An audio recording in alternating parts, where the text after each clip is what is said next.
Hey guys, Teen here. Here are 6 things you need to know before buying a used kiteboard. So number 1 is board size. When you're learning or when you buy a secondhand kiteboard, usually you are in the learning stages, and therefore it's better to get a slightly bigger board because it's easier to ride and easier to get upwind on a slightly bigger board. So how the sizing works on kiteboards is, as you can see here, it usually has 2 numbers on the board. It'll have one larger number, one smaller number. So for example, this is a 135 by 41. What that means is that this board is 135 centimeters long and 41.5 centimeters in width. These sizes can obviously differ quite significantly board to board. So I would say anything smaller than about a 132 by 39, that would be considered quite a small board. So I'd say stick with boards bigger than that. So point number 2 when buying a used kiteboard is the wear and tear that you should look out for on the board. So kiteboards have a wooden core, and any cracks or scratches or dings that go down to the wooden core, what that does is the water will get inside there and that wooden core will start rotting. So any sort of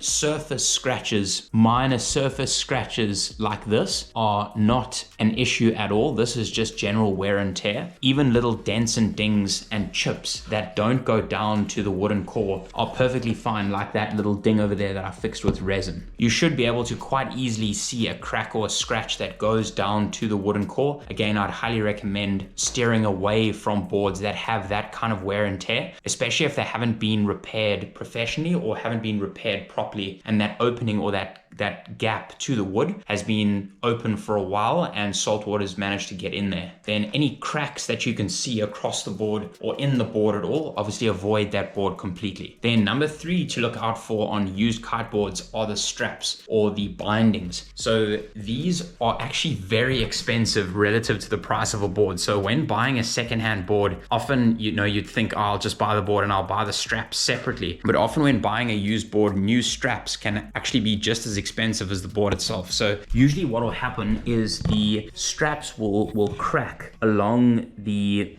place where you screw or bolt them into the board. So check this area. You should see if they're old and they've been used hard and they have a risk of breaking, normally you'll see cracks will start to develop along here and also along the inside on the other side over there. So that's the only thing really to look out for on the straps themselves. And then obviously just check general wear and tear on these straps. For example, any tears in the material, any tears to the actual, the Velcro strapping within them, etc. And again, if you can see that the straps are worn quite badly, then definitely negotiate the price of the board. And I'd recommend looking at binding prices first before buying the board, just so that you know what to expect in terms of pricing there. Then following on from the straps is the fins. Similar to the straps, these are also very expensive. So for example, these Nash fins are about 500 Rand a fin, which translates to about like 25 euros, 25 US dollars a fin, which is pretty expensive. So thing to check here, take the fins and just push them with your thumb and you'll feel if they're loose. If they are loose, then ask the seller to tighten them with a screwdriver just to see if those fins are stripped or if they cracked as well. So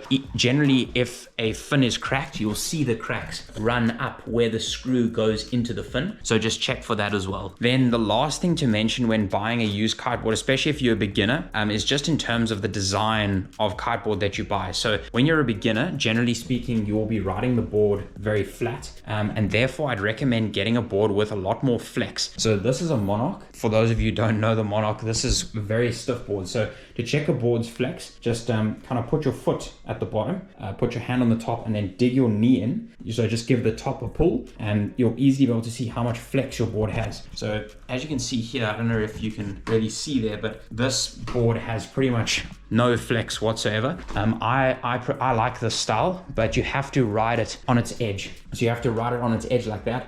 If you ride it flat, the chop will kind of just eat your legs to pieces. So if you're a beginner and you are looking for your first board, I'd recommend getting a board with a bit more flex. So what you can do is, again, put that board down on the floor, put your foot up against it, grab the top with your hand, put your knee in and test how much flex that has. And you should be able to quite easily feel that board bend as you do that, and generally go with a bit more flex. Then the last point here, especially if you're a beginner as well, and you're looking for a board board that doesn't hurt your knees when you're learning, look for a board that has a little bit more, it's called rocker. So what rocker is if you put the board on a flat surface like that, the rocker is how concave that board is. So, is it more flat like this, or is it more concave like that? So how that would translate into rocker is if a board is more flat, that'll be a low rockered board. If a board is more concave, that would be a higher rocker board. Generally speaking, boards with more rocker give softer landings, and generally speaking will go through the chop a lot easier. So if you're a beginner, generally look for a board that has a little bit more rocker and a little bit more flex, and that will be a lot more friendly on your body, specifically if you're learning and are often taking, hard landings or going through chop,